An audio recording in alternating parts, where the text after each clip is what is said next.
Welcome to the worst nightmare of all. Reality. Explore the lesser-known stories of our unknown world. Join the pursuit of the paranormal with Ash and Greg.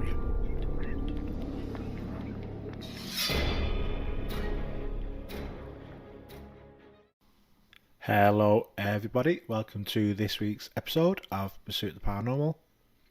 This week we're going to do a bit of a review episode because last week was the third annual UFO Identified.co.uk Mini-Con held in Manchester to another sold out audience. We've sold out this Mini-Con 3 years in a row since we started doing it, so I can't express my thanks enough to everybody that supports it, buys the tickets and turns up on the day. Special thanks go out to the speakers, of course there'd be no conference without them, and also down to stall holders, booksellers, also giving that extra bit of stuff to do on the day. People can buy the books and buy all different alien UFO merchandise. So this episode is going to be a bit of a review. We caught up with each of the speakers on the day, finding out about their talks, their work, and kind of what we can expect from them next.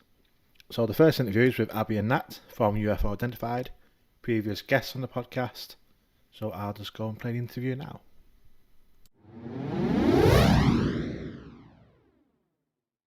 So we've just had our first talk of Mini-Con 2023. And I'm here with the presenters of that talk, Abby and Nat from UFO Identified. We know them well, they've been on the podcast quite a few times. How are you doing, guys? Hello. Yeah, doing good. Just recovering. Coming Yes, down a bit. been a busy lead up to Mini-Con 2023, but we are pleased that we've just finished our talk so we can breathe a sigh of relief and get on with the rest of the day. Cool. So your talk was, I'll let you guys explain it. What was your talk about? How did that come about? It started with us getting this idea about missing time and did hypnotic regression actually work? So we set about researching if it actually worked. So we decided, both experiencing some missing time, that we would have a crack at it ourselves, document it, and do a presentation on it. Turns out it wasn't as easy as we thought it was going to be. In fact, it went a whole other way. So what were the kind of difficulties you faced or you found when you were trying to find this? Wanted it. Nobody would do it. They all said they would do it, and they were all gung-ho about doing it, but pinning people down on dates and actually getting them to put their name to it, they bolted. They liked it.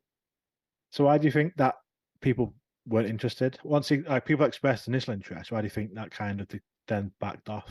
Why do you think that was? I think everybody was dead excited when we first talked about doing it and jumped on the bandwagon and said, yeah, we'll help you with this. But as soon as they realised that there was aliens and little green men involved in it, a lot of them were just like, oh, don't want to be involved with anything controversial like that. They don't want to have their names forever linked to UFOs, I think. Yeah. And then as we progressively got through and filtered more and more, people dropped off. Some of it was to do with time constraint, but I think the main reason was that they didn't want to have their professional reputation tarnished, which is what they thought would happen if they had an affiliation with people who were doing it to look at regression. Well, instead of what we thought would have been like on the cutting edge of some sort of discovery where the disclosure at the minute, but they didn't seem to see it that way. No, but we thought it was really important to talk about that because it actually didn't go at all the way that we planned. We thought we'd have something to present along the lines of this, the evidence we collated, etc., but actually it went totally pear-shaped. But we thought that was equally important to discuss and debate really with everyone, and we've had a really lively debate with everybody today at conference about why that has happened. So during your presentation, you talked about some of the famous cases that use regression, like the Bertie Barney Hill, Calvin Parker. Do you think that it is, no, you're not experienced yet for yourself, but do you think it is a tool that should be used by investigators like us? Honestly, I don't know, because that was one of the things that I was querying about it, because Calvin Parker, he ended up writing 2 or 3 different books. He kept going back and getting more and more and more, and it just seemed to be an awful lot from that one experience and monetizing it. And I'm not sure whether that takes away some of the credibility. I think that's one of the things I discovered anyway. True. No, good points. There's quite a lot of, like Nat said, there's quite a lot of audience kind of interaction and sort of the Q&A part of the talk. Do you think the talk went well overall? Well, I don't know. I was too nervous to even think about it. I mean, we started off and we were showing a clip of the Barney and Betty regression. I'm thinking, oh God, it's going on too long. They're going to be falling asleep. So there was all that going through my head, still trying to remember a presentation and then to get it out. But once it started to flow and people started asking questions, it was an awesome experience. So that was your talk. I fully enjoyed listening to it. Good to be on the sidelines watching it rather than having to give. It's always, like you say, very nerve-wracking Yeah, thanks, yeah. thing. So Mini-Con 23. We've got all the other talks to come the rest of the day. How's the day going so far for you? There's some really, really interesting speakers, but we're still running back and forward and trying to man the front desk and man the merchandise and speak to all the conference goers, the ones that's actually paid for a ticket to come and see us. So I'm trying to get round as many of them as possible. So it's a lot of work for 3 people. It is. But it's going well. I mean, everyone seems to be enjoying themselves. We've had good feedback so far. I think there's been quite a lot of tram strikes and bus strikes and stuff that's affected a few people getting here. But I mean, we've sold out for the 3rd year in a row. Yeah, we're going to go big. Yeah. Yeah, and I think next year we can definitely go bigger, get a bigger venue, so we just get more, because we are selling out. We know that the demand's there, and more people want it to come, but we're just like, we're sold out. We can't. Yeah, so squeeze too many people in. We're still in the middle of this one, and we're trying to rack our brains as to how we're going to get speakers for the next one, and we should really just stop and enjoy the day. We should. Well, yeah, great. Thank you both. We've got a lot of work to do the rest of the day. We've got Roy Teague speech talk coming up, and so I will. Let's all get on with being busy. And I'll say goodbye for Natalie because she's had to go and sort out the tinfoil.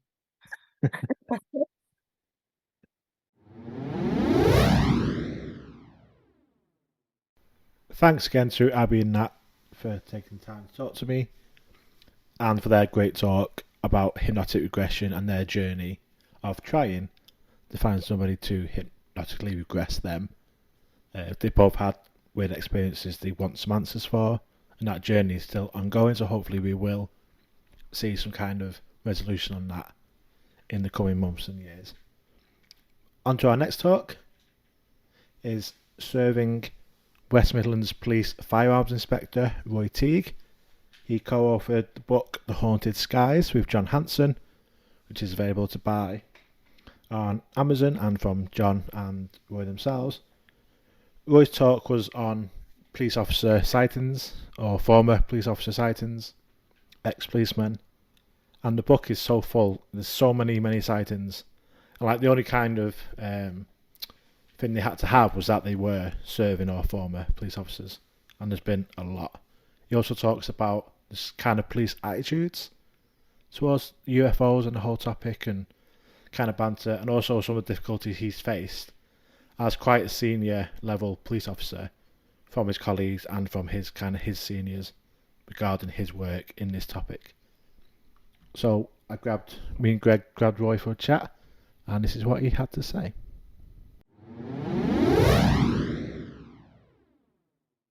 So we're catching up now with Roy Teague, a firearms inspector with West Midlands Police Service. So you've given a talk today about your book and the research you've done. I just want to give us a bit of background into yourself and about the work that you do. Yeah, I've always been interested in this this topic, this phenomenon, and I was approached some years back by another ex-police officer as a UFO researcher, John Anson. He asked if I could assist him in collating some police sightings by appealing to officers up and down the country to come forward and inform us of their experiences with UFOs. I did that, joined forces with John, and that's how the book came to be. Cool. So you said you kind of always had an interest. How did that interest in sort of UFOs start? Since I was a kid, just from science fiction films, really. E.T., Star Wars, Close Encounters of the Third Kind, really big blockbusters like that. I always thought, is there something else out there? It's always been at the back of my mind. And then I really got into it probably some years later when I joined the force, and I watched that documentary called UFOs and Nukes, and that really tweaked my opinion about UFOs above nuclear power stations, turning off nuclear missiles. Fascinating stuff. That's when it really took off for me. So what made you want to kind of do conferences and do talks? To meet like-minded people who aren't afraid to talk about subjects that others might shun. It's just nice to talk to people who've got similar interests, share stories, bit of networking in the UFO community and the paranormal community. And it's nice to go somewhere and talk about something where you are amongst friends and you aren't going to be ridiculed. It is like that. We find that with the podcast, that when we're talking to people, you could say stuff about interdimensionals or whatever, and the person sitting opposite you doesn't even think that that's weird. So we were speaking earlier, and you said about the fact that it's nice you can have a day when you're with, like, you can feel normal as such. Yeah, well, the mere fact that we're at the conference we're at, everybody in the audience is here for one reason and one reason only, and that's to talk about UFOs or the paranormal. So you're amongst friends and you've got a good, safe audience. How do the police service, especially your colleagues, how do they treat you with regards, because you put up a few photographs of the kind of banter they give you? Yeah, so the senior officers probably not a fan of it so much, because I think they're afraid of the ridicule and stigma it brings, and will it bring the force into disrepute? I don't think it does. I think it shows we're open-minded. But from my colleagues, all I've had from them is banter, sticking funny pictures on my locker of, me on a pedal cycle right with ET, or me doing a skydive under the Independence Day huge saucer. So from them, it's just been banter. Nothing sinister, just good old banter. So if people give you banter, it means at least they've accepted you, so it's a good thing. Yeah, definitely. So recent years, there's been an acceptance by the US government and the military and RAF, or the USAF over in America, to accept UFOs and UAPs. Do you think that there is going to be a time coming up that the UK police service and the armed forces will take a different stance? Because you mentioned the fact that it's just almost shut down and there's no police interest in UFOs, but clearly there is. Yeah, so the police itself aren't interested in UFOs because they don't see it's anything to do with law and order or crime. I would argue against that, especially in regards to some of the abduction cases. Moving forward, would there be a change in police attitude? Only if central government pushed it. And unless they do, I would suggest not. And the only way central government will change is if the Americans do, because as we all know, the Americans are the world leaders and everyone's 5 or 10 years behind them. I think if the Americans do, and they're making some really great strides lately with the conferences they've had at NASA and at Congress and with the Senate, they've been more open and honest about it. And I genuinely believe the reason they're doing that is because something's coming whereby they won't be able to hide this phenomenon for much longer, because technology is getting better. People can use their own telescopes, look into space, all that type of stuff. There'll be a time when it'll be undeniable. And for that reason, they're drip feeding us now so that when the realization comes, it's not like a punch in the face. That's my honest opinion. You mentioned there about it's not like a law and order issue, so that's kind of the police stance on it. Is there anything at all in any of the kind of training, what even mentions, even like, because obviously you get calls from people if it's hoaxes or like you mentioned, people with mental health issues, make these type of calls, whether saying there's aliens or there's UFOs? Is there any sort of training at all that mentions it? Absolutely none whatsoever. Right. So that is definitely not part of the police training curriculum. I can't see him ever making it a part of the training curriculum. You know, you'll have a week dealing with, you know, your core offences like theft and robbery and burglary, that type of thing, public order. You'll have, you know, a week or so on the Road Traffic Act, you know, no seatbelt, mobile phones, all that type of stuff, and enforcing those laws. But we've never, and I certainly have never had an input on what would happen if somebody reported a UFO. If a report come in, you know, would we investigate? I would suggest it would depend on how busy we were at the time. If there was nothing going on and we got the report, yeah, why not? We might go and take a look. If it was busy at the time and we had loads of outstanding 999 calls and this come in, I can tell you now it would be shelved. It would go to the bottom of the list, and the call log, as we call them, would probably be closed without any further police action. So you mentioned about the US government, they're all kind of forcing a change. Because the police force is so heavily funded by the UK public, I think, if my personal opinion is, the only way that you would get the police on board from an official capacity would be as if it was led by the UK public, because as I'm aware that the UK public are quite fickle in terms of government spending, and to say that the police are now going to be, they've got we've got the armed response units. Now we've also got a UFO task force type thing that will manage those complaints. I think we'd have to be in a seriously different situation for that to see any kind of public approval. I never thought of that. Because that's a very good point, because it would have to be public driven for a change, because I imagine because the public pay their council tax every month. The local authority produce financial expenditure sheets of where that money's gone, and the public have a right to some extent to say where that money is spent. So if the public said, you know what, we want some money spent on UFO investigations, and that's how everyone felt, and there was one of these sign a petition things, 100,000 people sign it, then maybe yes. But I don't think the public at this point in time care enough to do that. I think they're more interested, sadly, in the next episode of EastEnders, or what's on Britain's, who's on Britain's Got Talent and all that business. It'd take a lot more effort from the public and push from them to change central government's mind to get extra police funding to look at UFOs. I just can't see that happening in the near future. I think that the UK public would see it as a military response anyway. I think it's driven by military in the US and other places. So I think initially, I don't think the police would even get involved apart from a disorder point of view. If something happened, and you guys would be... No, so the only time we get involved is if there's a crime in action, or to preserve the King's peace, prevention and detection of crime, that type of thing. And ufology, according to the police, doesn't impact on that in any way. So it is really a military... It's in the military field jurisdiction, really. It's containment of sky borders and stuff.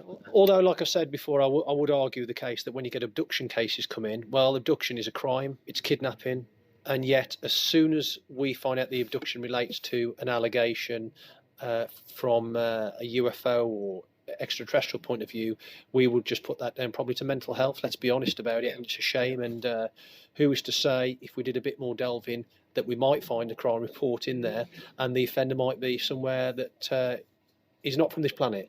But I'm not sure how I would exercise my powers of arrest on an offender who came from elsewhere than our solar system, and I'm not really sure that they would really respect those powers of arrest themselves. But it'd be interesting to find out, wouldn't it?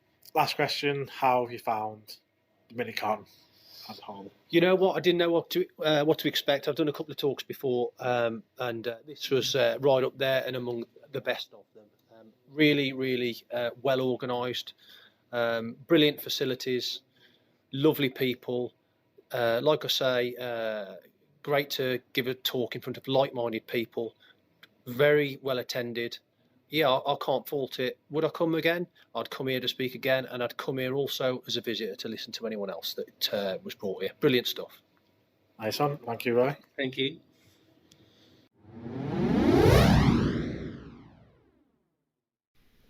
Next up was the lunch break and the highly anticipated tinfoil hat competition, which was very well received, and we had some great entries and a very well deserved winner with a very, very, very creative tinfoil hat, let's say. So after that, everyone's fed, everyone's watered. On to our next speaker, who was Dr. Daniel Stubbings from the Cardiff Metropolitan University.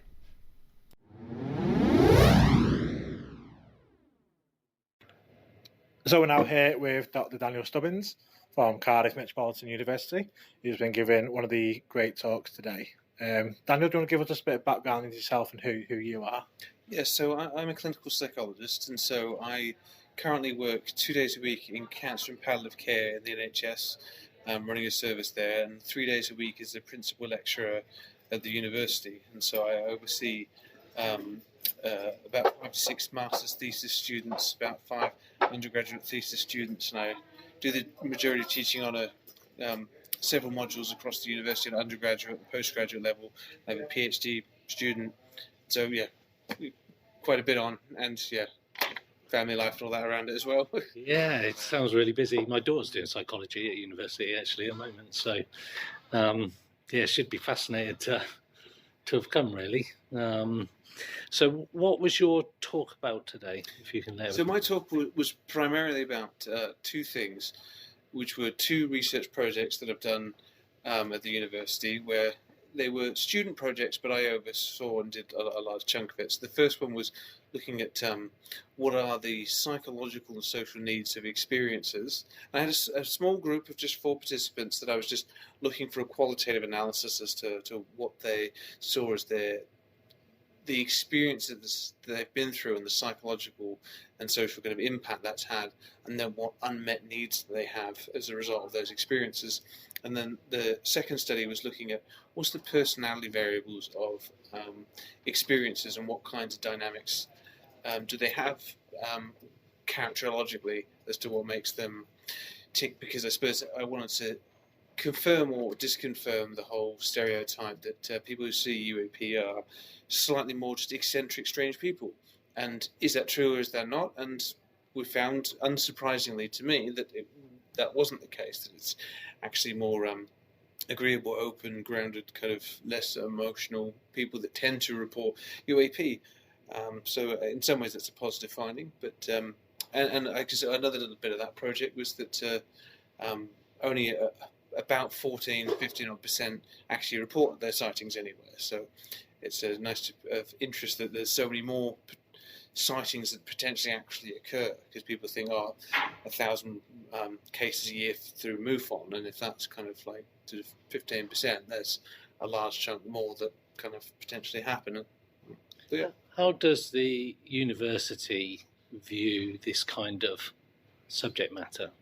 Well, the university isn't one person, so I suppose there's lots of different perspectives on it. Some people don't care, some people do.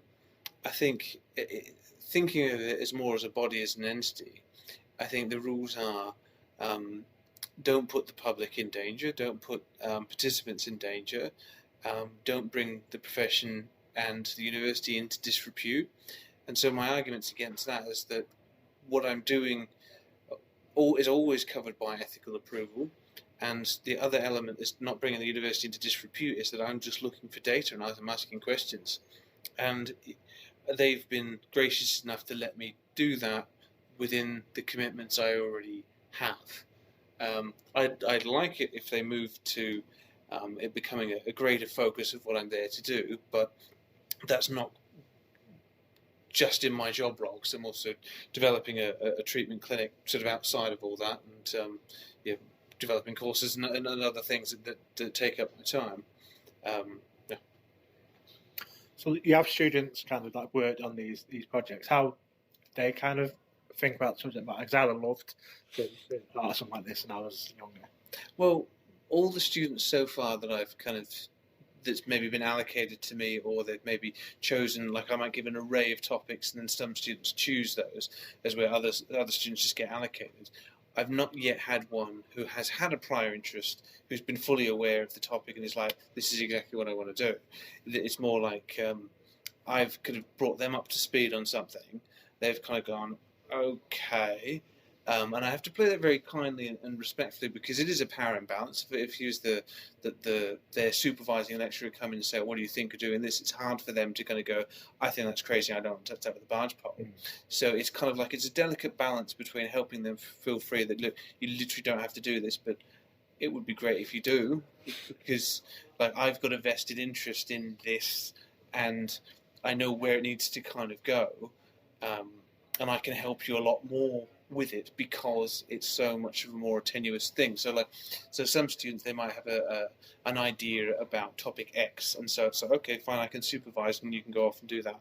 But with this kind of topic, it's like, no, I'm going to do the qualitative interviews, because if it goes wrong and the person turns out to be psychotic, unwell, it's just unfair to stick a student in that position to collect that kind of data. So they probably wouldn't be able to do it without me in some contexts as well.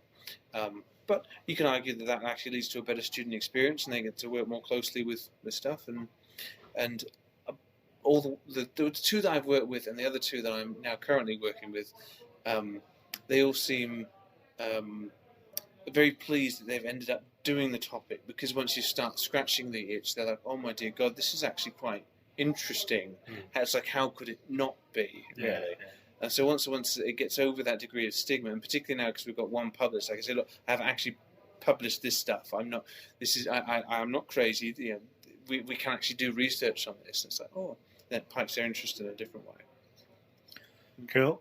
So sort of kind of talking about Mini-Con, you came as a guest last year. I think pretty much straight away afterwards you reached out to me wanting to talk at this one. So how do you think the day has gone? It's great. I was really impressed with the police officer, Roy. Yeah. I just can't believe that stuff around all the alien crashes at schools, and they had so many examples of that. That was just like, wow. I'm pretty unshockable, and I think I said wow out loud. I was like, wow, like that. It's sort of. And particularly because in the crowd there was somebody who said that I went there when I was at school, and looked like his dad next to him. There was like that he wasn't allowed into it, and they weren't forewarned. And it's like, I've got kids. Every time they blow their nose, you get an email about it. Like it would be very odd for parents not to be forewarned about something like that. Because what if parents object? You know, it's just. That I just found that really fascinating. I'd love to see that explored more, and the number of police officer sightings and stuff that was interesting. Very, very interesting. Cool. So what's next for you, your work, and what's coming up? Well, hopefully now there's the next two projects that I talked about. So I've got one student that we're kind of trying to look into the levels of trauma that are in the group, or in people who've experienced UAP, because I just want to get a number on that. Like, what is the proportion and to what extent? And alongside that, we can look into adverse childhood experiences, mental health issues, because I've kind of gone one easy route of looking at personality variables. The next is kind of like, are people mentally unwell? And even though we won't be doing a full assessment, just be an online screening, those screening tools are used in other contexts for valid reasons to screen for mental health and adverse childhood experiences and trauma. So if we just apply that to this kind of participant group, what do we find? But it hasn't gone through ethics yet, so it's still in the development stage. And the second project, I'd like to see how people with no awareness of this topic go when you sit them down and get them to watch like the congressional hearing and sort of say, look, here's some legislation and a few other little bits, because I just, in my own informal way of talking to people about stuff, some people don't care. I've had other people walk out the room because they just don't want to hear it, but other people be shaken a little bit, just a little bit like sort of staring blankly at the wall. So I've seen a vast response, and I think if there's any whiff of we can't tell the public because they can't handle it, prove it to me. And that's the notion I want to sort of explore, because maybe people can handle it, maybe people can't. But I think more people are going to be able to handle it than not. And those that can't probably couldn't handle other topics as well. So we can't shield everybody from every miserable thing. So yeah, they're the next steps that I feel I can safely try and kind of go. The third step beyond that is that if the university continue let me do research and I continue building rapport I publish papers, they look good. Hopefully, in response to that hopefully we can build the stage for, I'd like very credible, and I use my fingers as in quotations, so like military pilots, kind of commercial airline pilots, sort of people who would be regarded as incredulous, is that word? Yeah. I'd like to maybe try and, if any of them are traumatized, I'd like to start a little treatment service for that little group. And ideally, if I can find anyone who actually admits to being first-hand kind of working on the stuff, because they don't have to tell me the details, but I would be very interested to find out how they are psychologically processing what they've seen. Yeah, but that's a bit of a pipe dream. The finding out from first-hand experiences. Like, I don't know if I get to do therapy with Lou Elizondo or not, and see, how's he really doing? He might not have worked on it directly, but I guess it's kind of that caliber of people who actually are in that, because that's more of the question of, can people handle it? Because it's like everyday people on the street, can they handle that congressional hearings and stuff have happened is probably not as impactful as it being in somebody's hands and just what the impact is. And I think, like a lot of extreme stuff, you just get desensitized to it. So I think that's what happens probably. Especially nowadays. Like, it's everything, the trauma everywhere on the news, the internet is a horrible place. And you don't know if it's AI images or not, but I've seen burnt babies and all kinds of things coming through my Twitter feed. I have recently, from Ben Shapiro. Yeah. So it could be real, could not be real. Yep. Either way, people are scrolling through this stuff, and if it was just aliens and more vehicles, fine, whatever. People will kind of crack on. But let the scientists and the people who want to advance that technology and figure it out, let them kind of crack on, or not, and restrict them for reasons, like whatever the reason may be. So thanks, Dan, for taking the time to talk to us. Great talk. Thanks for having me. Thanks for speaking. Can I interview you guys just briefly? Yeah. What was your impression of what I talked about, and what stood out for you or not? I'm not looking for praise. I'm just seeing kind of impact and how it. It's great to see the fact that somebody's actually looking at it from an experiencer point of view and the trauma. We've spoken to people who have been an experienced abductees and have nowhere to go, and the first time they've even spoken it to anyone about it was to us on the podcast. All anonymous. We never push a story or an experience. So the fact that you've got a kind of plan where you want to go with this, and the fact that there is somebody, particularly in the UK, having an interest and trying to push that side of it, I think it's fascinating. I may be more encumbered than you guys, because it's sort of like you can sit down with a member of the public and talk to them, and they're just a free citizen talking to you. However, if I sit down with somebody, I have to have defensible practice, even in my off time. Yeah. So it's kind of like there's almost more hurdles for me to talk to somebody. We're very lucky because we can literally ask any question. If they don't want to answer it, that's fair enough. But we're not bound by any kind of. Well, we wouldn't ask probing questions that would put them in an uncomfortable position. I think we've sort of tuned ourselves. Ethics and stuff like that. No, we don't have an ethics committee censoring or holding back what we ask people due to. The ethics thing's probably not so much of the barrier, because that's just a committee that can review things if things are safe enough. It's more defensible practice with your practicing body of how you should practice the profession, because it's sort of those conversations haven't happened yet at the policy level. Like, sort of, how do you really prove that it's going to make something worse or not? Well, that's a delicate balance we've had, that we've spoken to people and you can physically see, because we do it on Zoom or on Teams or whatever, that you can see a bit of a change in some of them when they go down sort of dark. It's emotional. You can almost to be expected, but there's no kind of resolution if you don't go to those places and allow them to. And the challenge we have is that we're not trained in any of this sort of stuff. So a lot of times we have people contact us and we say, look, we can't really help. People actually ask for help. Yeah, because you've got like 2-3 year NHS waiting lists, and even then you've got to be really at risk to yourself or others to kind of get treatment, and if you do, it might be a self-help book. I mean, there's a massive mental health crisis, and so it's difficult if you open up things that So the talk's fascinating. I love like I say, the fact that somebody in the UK is doing something different to what the other speakers in here are talking about, and not just going out and investigating lights and stuff like that. It's good to see that the mental side of the experience and the UAP phenomena. So appreciate that. And for me, very similar. Quite how in depth it is as well. It was quite surprising, and just like say, it's something different. It's something new. I think that's what the topic needs to kind of move it forward. Is where we're looking, where we can go next. And we got I did a talk in the week in Wales, and one of the questions we got asked was, what is the end goal? What is the end goal for you? And we answered that for us, like disclosure, whatever, the end goal for us is helping people. Being able to, people like Greg said, people come to us. Like we have meetings every month, and people come to us, tell their story, and afterwards they come to us, like thank us. So they're saying like that's the first time in 30 years I've ever told anybody that. Like they come for meetings for a couple of months, be a bit quiet, and the more they get comfortable and confident, then they'll tell the story. And it's giving people that platform or a safe space to actually talk about it and stuff like you can visibly see like on the podcast where like the weight's lifted off the shoulders. They've been carrying it for that long.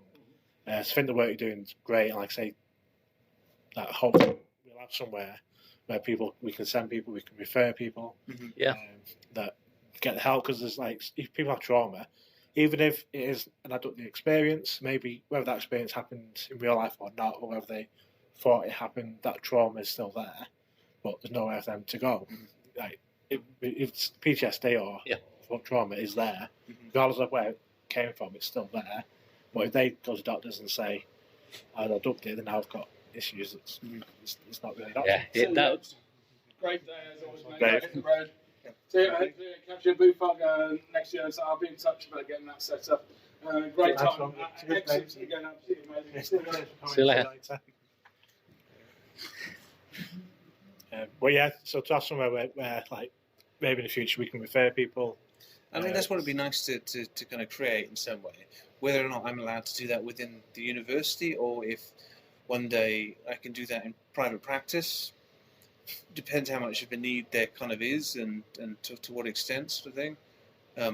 If I manage to become a property entrepreneur, then I could be able to drop a few days at the university. Yeah, absolutely. I definitely think there's, I say big market, that's not really what I mean, but there is a big opportunity to help a lot more people than probably, like you mentioned, there's a small number of people who report it out of a vast number of people who experience it. Even if there's a big need, the trouble is psychologists are usually 90 to 120 quid an hour. And if it's like, well, if you need to do that over several months, once a week, most people don't have that kind of cash. And whether or not it's covered by any of the insurance companies, like sort of when they've got private health insurance, I'm pretty sure they would look like differently to somebody who they feel has probably got a more. They'd have to present with depression or something. Yeah. And then they can kind of get in and take it from there. Yeah. But no, I think we'd love to have you on as a guest on the podcast, really, and have a proper, full-on chat about how you're doing, how it's going, all that kind of stuff. And I think that would be great. I think people would love that, especially on the back of, we interviewed somebody that we've spoken to many times, and he's looking into how the NHS can help PTSD for experiences. I don't know. Well, the Unhidden could have group with John Priestland. They're trying to develop a charity and an organisation that can work to get funds in, and so that people can donate to, and then there'll be a pot to potentially help people, and to provide a source where it's kind of like most of the psychoeducation about this topic is potentially been vetted, and there's at least like maybe check these sources out, avoid these ones. This is what we know. This is what we maybe. This is what we don't know. Because it's kind of like if you're a brand new experiencer, how do you Google the most authoritative place? I mean, if you've got bowel cancer, you type in bowel cancer UK and you find like reputable stuff that you know, and that's kind of almost what this topic will need eventually. I think. Super. Yeah, well, thanks again. I look forward to see what happens in the future. Cheers, Dan.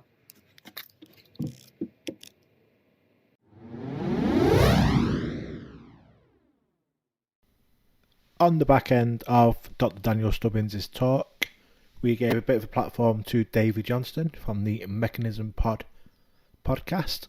He's the British representative of the UAP Medical Coalition, whose mission is to inform the mental health and medical community of professionals about UFO and UAP exposure, encouraging research and improving patient care, which ties in a lot with what Daniel Stubbings has been working on as well. So make sure you check out UAP Med on X, and also David Johnston and the Mechanism Pod. So moving on now to our final talk of the day, which was with Dan Zetterstrom from the That UFO podcast and Vinnie Adams from Disclosure Team. They've both been out to Colombia over the past couple of years, researching the dancing lights that are being seen over there, which is what their talk was about, titled Phenomenology. And we caught up with them both, and you can hear what they had to say right now.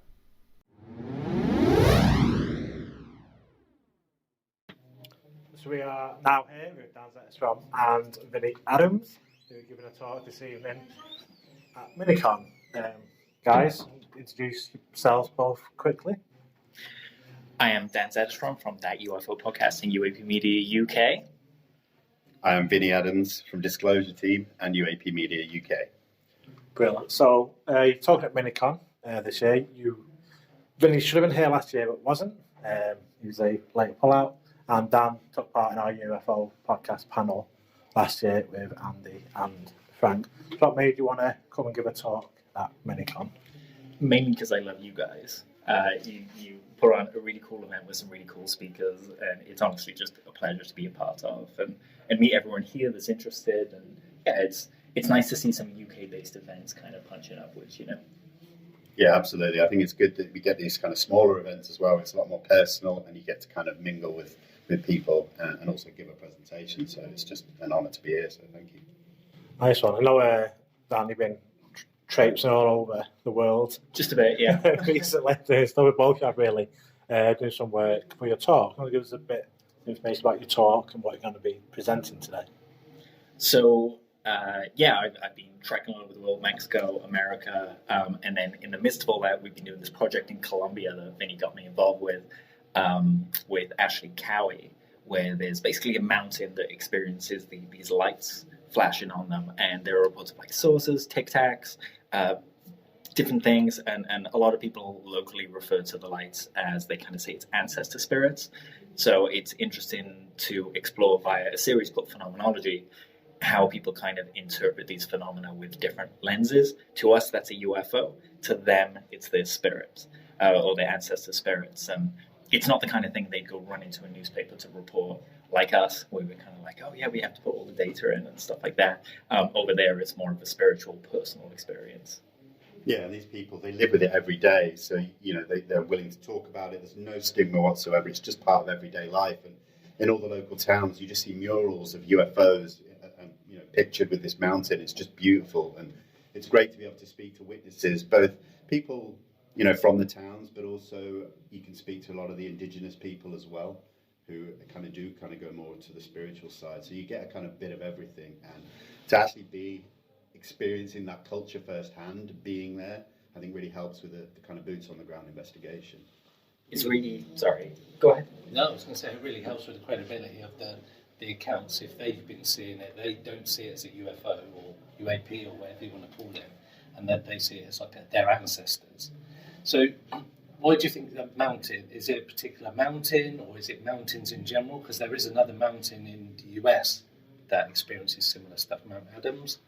And I just wondered, by you saying that, is there a reason why mountains are being targeted? I don't know, that's not the right word, but I know what you mean. It's funny you mention it. One of the things I did when I was traipsing across America, I got to see the Brown Mountain, and famously there are the Brown Mountain lights, and they're very similar to what we experienced in Colombia and what people report. And I got to film them, and they look almost exact, and even the shape of the mountain is really similar. So we suspect it might be a geological kind of thing, but what we have to remember is, they tried to do a scientific study of the Brown Mountain lights to kind of come to a conclusion on them. And there's this big board in front of the lookout point that kind of explains what they were doing. And it basically says that science tried and gave up. And that's hilarious to me. It's like, why is science giving up? This is a bona fide mystery. It's reported all over the world, these balls of light on what people refer to as earthquake lights that last for milliseconds or seconds at a time. These things persist. I'll let Vinnie explain his science so you can kind of get an idea of what it is that was seen. So it almost sounds like the Hessdalen lights as well. Very, very much. Similar. Yeah, that's the thing. In the Hessdalen Valley, they've been studying it since the early 80s. And the wonderful thing about the similarities in Colombia, that there is one main mountain peak, but it is actually based in this valley with opposite peaks. And it has been said over hundreds of years that the light sort of appears on one mountain and then travels straight across the valley to the other one, and then just ends up on this biggest peak. And so, through our investigations, we went up both peaks, and it's just fascinating, the similarities, that these things are happening all over the world in numerous locations. And like Dan said, that science hasn't really cracked it yet. So whatever it may be, if it is something prosaic, it's still a rare phenomena. And I think, we need to try and understand it a bit more, because these lights are very strange. They almost look like plasma orbs. So this is why, it's very easy for them to be associated with a phenomenon, let's say, and why it can be related to UFOs. So, yeah, we're still kind of in the middle of the investigation. We've got more work to get out there and do, but it's very exciting. I'm just going to nudge you because you didn't get into it. What did you see when we were in Colombia? Well, yeah, I was lucky enough to see the lights, to film them as well. That will be shown in the presentation. And, at the time when I was seeing the lights, it was absolutely mind-blowing, because I've never seen anything like it. So, yeah, this is why I'm invested in this now, because I was so lucky to be a witness. I got a lot of texts with just caps lock on, being like, oh my God, look out the window, I'm seeing them. Yeah, it's amazing. So that way you went back, because obviously you went in 2022, you went back this year. Was there anything you did differently this year than the previous year when you went? Yeah, we actually, as well as going up the mountain and kind of getting at the low-hanging fruit, skeptical explanations for the lights on the mountain, we also went a bit further afield and explored the culture a little more. So we went to this huge lake kind of up north. What was the lake called? Lake Tota. Tota, that's it. And there was, there's a legend of these kind of fireballs coming off an island in the middle of the lake there called the Strange Star. And it's really fascinating. We got to go to that island, and we saw that the indigenous kind of carved rocks and shapes, and there were all these kind of, icons there to be worshipped. So there seems to be this ingrained connection between religion and the phenomena in South America. And that same thing applied to Mexico as well. Yeah, and one thing we wanted to do as well in season 2 was to try and recreate the lights ourselves. So we took head torches and regular torches up onto the mountain and had a team observing it at night, just to see if we could sort of film the same thing and then do a side-by-side comparison. But we also had very high-intensity lumen torches as well, just to try and really sort of recreate it. We had thermal drones as well to see if we could, get any extra data points that way. And so we tried our best to kind of do a little bit of science as well. So, yeah, it's very interesting results. When you go out this, when I've seen some of the episodes, like say the local town seems to be full of it. There's like murals and statue type things like UFOs. How do they kind of receive you when like the locals, when like sort of say outsiders come into their towns? To me, very welcoming. Everyone was game for sharing their stories when you asked, and you were respectful. We heard there was one gentleman who he had all these like UFOs hanging off his gate, and he actually approached us, came out, was really all suited and booted, and he kind of presented his story to us that he got a message that he was meant to pass on to the President of the United States. Wow. And if I recall correctly, he wrote a letter and sent it off. Didn't speak to the president, but he, if he was a channel for that moment for some communication, he did his job there. Also, one of the things that stands out to me is the first year we were there, the police had to escort us up the mountain because there's a lot of kind of cartel members that live on the roads up to the mountain. So you shouldn't go up there on your own because you'll just get mugged, basically. So we had this police escort, a whole bunch, and we asked them as we were coming off the mountain, like, oh, have you guys seen the lights? And they laughed. And we were like, why are you laughing? Like, do you not believe in these lights? And they were like, no, the UFO, just say UFOs. And they were mocking us for being too timid, Yeah, that's the thing, it's just like you say, they live with it every day. Everyone wants to talk about it. In the first season we were out there, we had this big house as our kind of base of headquarters on about halfway through the trip, we just hosted a party for all locals to kind of come and have drinks, and everyone wanted to share their story, their opinions and everything. It was just so good. It was just great to be able to have those kind of conversations without any kind of fear or ridicule, and people were just so happy that we were there to kind of look into it and just to be someone to listen, you know. What do you think that the locals are so keen to share their stories, whereas in, say, Europe and certainly in the UK, as soon as you mention UFO, people go, "Ooh, we'll have none of that here," and close up. But it does seem like some of these South American countries, they are more open to the spiritual side. So why do you think they're more open than us? I think you kind of hit the nail on the head there. People there are more open to the spiritual side. And when you kind of go back and look at indigenous beliefs and the stuff that's kind of trickled down, it's all very, seeing nature as personified kind of forces, kind of like, the Greeks did and stuff like that. So they're all just happy talking about this. It's very, very normal. We got one report of someone that thought they saw Mary Magdalene walking through the town with orbs rotating around her, kind of like shells in Mario Kart, if you guys played that. And she was just walking through, and it was perfectly normal for this person to share the story. And clearly they're not being ridiculed by anyone else in the town. They just kind of revere this mountain. One of the things we found really funny is that when the Spanish came over, a lot of the indigenous sites they built on, so that they were kind of stomping out the indigenous kind of just stuff there and peoples. And what it ended up doing was actually creating a series of markers that were pointed at the mountain because of the way that they built them. So by trying to hide it, they made it more obvious. You mentioned that there's still work to do. Are you going back out? There is plans to go back out in 2024 for season 3. And again, I think we're going to keep our kind of base investigation around the mountain, but then we're going to go further afield again to new locations to look at other UFO cases. I think we're going to go back more into the UFO side of things with cases in more recent times. So, just expanding the investigation. There's a reason at the end of Monsters of California, they decide to highlight South America as kind of teeming with activity. And we plan to kind of explore the area and understand that a little bit more. Nice one. Thank you both for taking the time, and looking forward to your talk this afternoon. Thank you, guys. Thank you.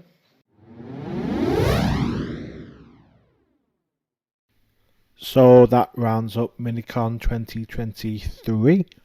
A great day had by all. The feedback we've had has been amazing.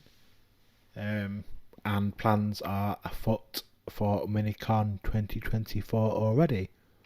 And it may not be as mini next year. A little teaser there for everybody. If you're interested in more, seeing pictures from the day, make sure you head up to the website www.ufoidentified.co.uk. Thanks again to all the speakers. All the talks were fascinating. It was all fresh, it was all new information and new theories and sort of research being done, which is great to hear, and I think what the subject needs. I think personally ufology's been a bit stagnant over the past probably couple of decades. I think this new breed of researchers and work that's being done will take us forward into the future, especially as things develop in the US, and if we see any of that coming over here.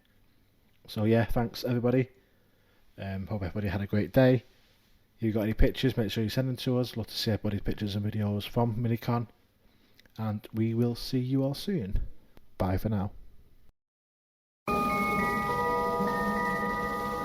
Pursuit of the Paranormal with Ash and Greg.